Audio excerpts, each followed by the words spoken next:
Olha, nós estamos aqui com um relatório que foi produzido sobre o município de Itaporanga no começo do século XX, há mais de 110 anos atrás. É um documento raro e importante.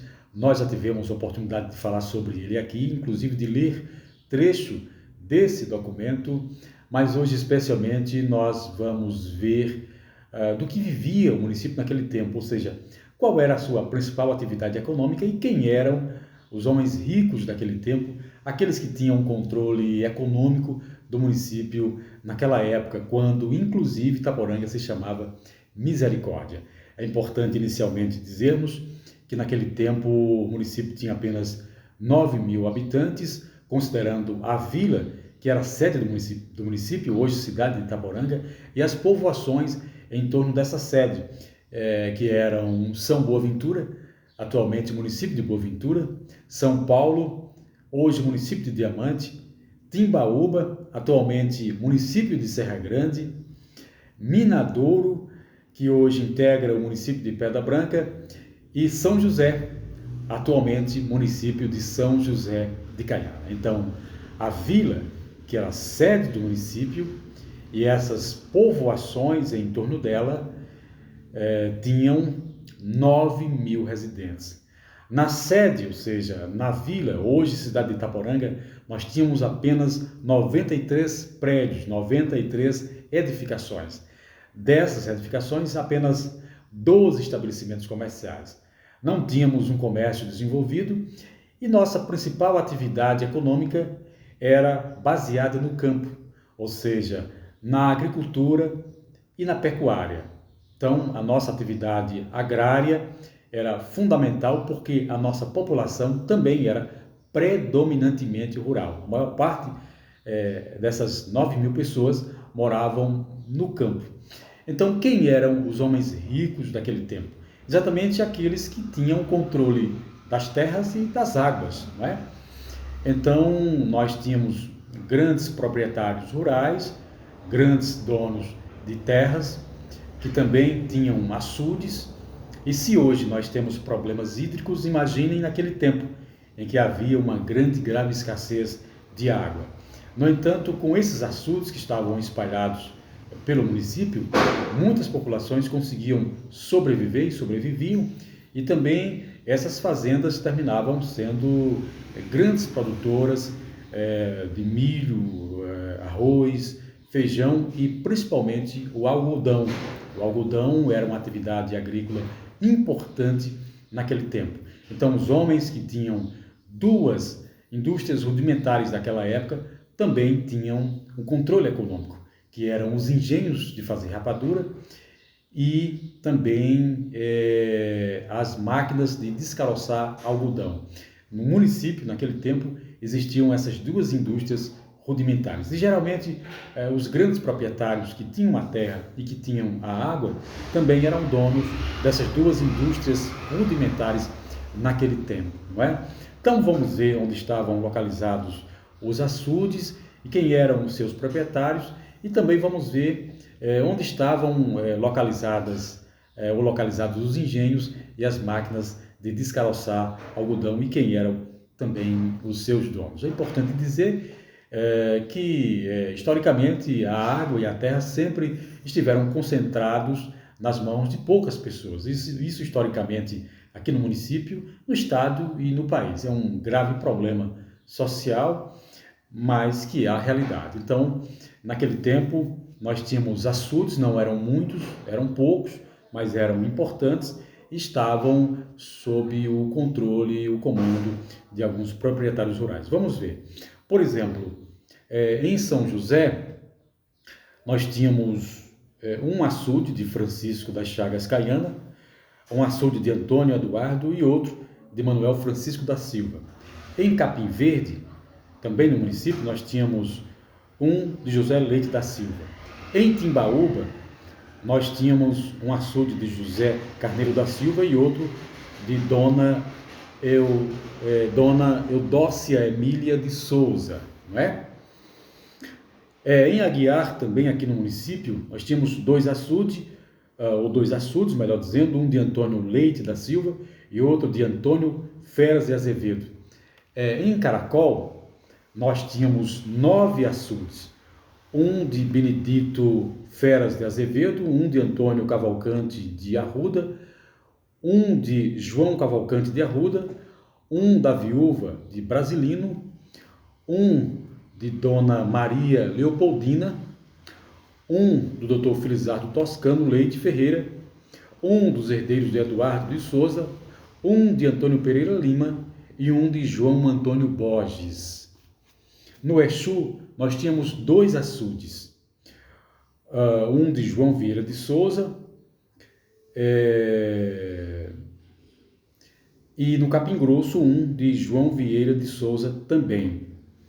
Em Barra de Oitis, 2, um de Quintino Silvino de Souza.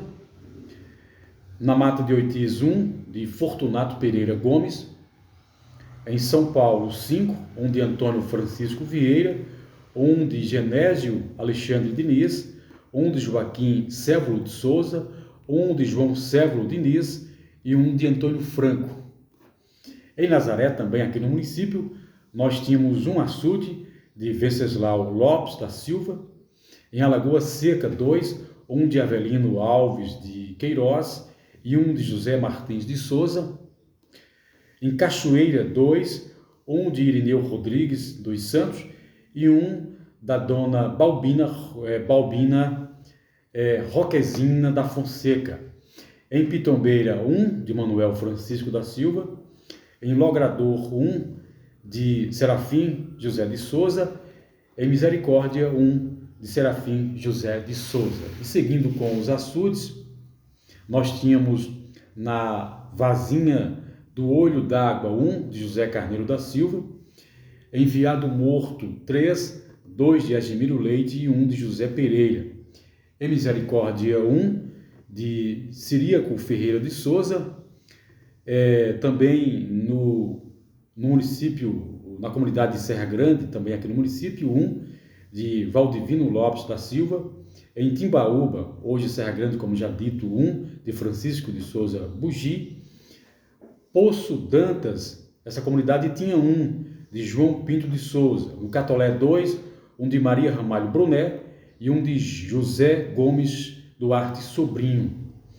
Em Cajazeira, 1 de Crisanto Pereira da Silva. E na Serrota, 2 de Joaquim No Agreste, 1 de José Pedro de Souza. No Riacho do Velho, 2, 1 de Anísio Pereira Carnaúba e 1 de Salviano Pereira de Araújo. Em Serra Branca, 1 de José Alves da Silva. No Genipapo, 1 de Belmiro César de Albuquerque. Em Boa Sorte, 3, 2 de Antônio Lopes de Souza e 1 de João Fiuza Chaves. No Castelo, comunidade de Castelo, 1 de João Fiuza Chaves. Em Bruscas, Pedra Fina, 3 de Manuel Laurentino de Lacerda. Ainda em Bruscas, 1 de José Furtado de Maria Lacerda. Ainda em Brusca, 1 de Abílio de Lacerda. Ainda em Brusca, 5 de José Cavalcante de Lacerda Zusa, o Zusa Lacerda, um histórico personagem da nossa região. 1 de Manuel Antes e 1 de Cosme Pereira. Ainda em Brusca, Milho d'Angola, 1 de João Cavalcante Sula. Em Diamantina, 3 de André de Couto Cartacho. No Minadouro, 2, 1 de Miguel Barreiro e 1 de Horácio Gomes da Silva. Ainda no Minadouro, especialmente em Porcos, 2, 1 de Dona Ambrosina e 1 de Polidônio de Souza Lemos. No Belo Monte, 1 de João Silvino de Souza. E segue aqui a localização dos açudes e dos seus proprietários. Em Pedra do Fumo, 1 de Raimundo Epaminondas de Souza. No Tabuleiro, 2, 1 de Venceslau Lopes da Silva, primo, e 1 do José Félix da Silva. Bom, esses eram os reservatórios, importantes reservas hídricas naquele tempo, e também fundamentais para a vida das comunidades também o desenvolvimento econômico da época, baseado na atividade agrária, como já dito, não é? Nós tínhamos, como já disse também, os engenhos, né, de fazer rapaduras e as máquinas de descaroçar o algodão. Eram duas indústrias rudimentares que existiam em Itaporanga naquele tempo. Mas vamos ver onde elas estavam localizadas, né? Os engenhos de fazer rapadura e as máquinas de descaroçar algodão, chamadas de bolandeira, elas eram movidas por animais, porque naquele tempo não existia energia elétrica, não é? E eram as seguintes: em São José, atualmente São José de Caiana, um engenho de Francisco das Chagas Caiana, em Capim Verde, uma bolandeira do José Leite da Silva. Em Timbaúba, atualmente Serra Grande, um engenho e uma bolandeira de Dona Eudócia Emília de Souza e um engenho de João Antônio Borges. No Exu, uma bolandeira de João Vieira de Souza. No Capim Grosso, um engenho de João Vieira de Souza. Na Pitombeira, um engenho e uma bolandeira de Manuel Francisco da Silva. Em Mata de Oitis, um engenho de Fortunato Pereira Gomes. Em São Paulo, atual Diamante, e um engenho de Antônio Francisco Vieira e uma bolandeira de Venceslau Lopes da Silva. Em Nazaré, um engenho e uma bolandeira de Venceslau Lopes da Silva. Na Várzea de Daema, um engenho de Genésio Alexandre Diniz. Vamos aqui, em Cachoeira, um engenho de Irineu Rodrigues dos Santos. No Poço Dantas, um engenho de Valdivino Lopes da Silva. Em Catolé, um engenho da Dona Maria Ramalho Brunet. Em Cajazeira, um engenho de Crisanto Pereira da Silva. No Viado Morto, um engenho de Admiro Leite. Em Misericórdia, 3 bolandeiras, uma de Ciríaco Ferreira de Souza, uma de Evaldo Querubino da Silva e uma de João Severino da Silva Filho. No Genipapo, um engenho de Belmiro César de Albuquerque. No Muquem, um engenho de Anísio Pereira Carnaúba. No Riacho Velho, um engenho de Salviano Pereira de Araújo. Na Boa Sorte, um engenho de Antônio Lopes de Souza e uma bolandeira de João Fiuza Chaves. Em Serra Branca, um engenho de José Alves da Silva. No Castelo, uma bolandeira de Jonas Fiuza Chaves. Em São Boaventura, uma bolandeira de Dona Donária Carolina Leite. No Genipapo, uma bolandeira de Antônio Pinto Brandão. Em Pedra Fina, Bruscas, um engenho e uma bolandeira de Manuel Laurentino de Lacerda. Em São Joaquim, Bruscas, um engenho de José Furtado de Maria Lacerda e outro de Abílio de Lacerda. Bruscas, a qual o relatório cita aqui, é hoje no município de Curral Velho, não é?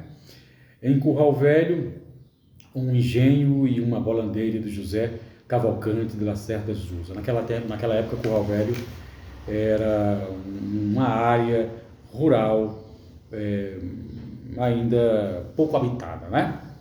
Em Belo Monte, um engenho de João Silvino de Souza. Mas vamos lá. Em Nova Olinda, aqui também no município, um engenho de Lúcio Ideão de Souza. Em Pedra do Fumo, que depois se desenvolveu e passou a se chamar Pedra Branca, um engenho de Raimundo Epaminondas de Souza. Bom, então nós temos aqui, como vocês perceberam, 2 empreendimentos rudimentares na área industrial, os engenhos de fazer rapadura e as máquinas de descaroçar algodão, que estavam espalhadas pelo município e eram instrumentos importantes naquele tempo. E também os açudes, que eram quem mantinham essas populações nessas comunidades rurais e que estavam, obviamente, na mão desses grandes proprietários rurais, que eram os homens ricos naquele tempo. Como vocês perceberam nesse relatório, os donos das terras e das águas também, geralmente, eram donos das 2 indústrias rudimentares que existiam naquele tempo. Só reprisando que esse relatório faz parte do acervo da biblioteca da Fundação José Francisco de Souza e é um documento importante porque relata Itaporanga no começo do século XX, há mais de 110 anos atrás, e é importante porque nos faz compreender como era o município naquele tempo, naquela época, e exatamente nessa véspera do aniversário de Itaporanga, 158 anos de emancipação político-administrativa, nós estamos focando exatamente páginas importantes da história social e econômica dessa terra onde a gente vive. Muito obrigado a todos.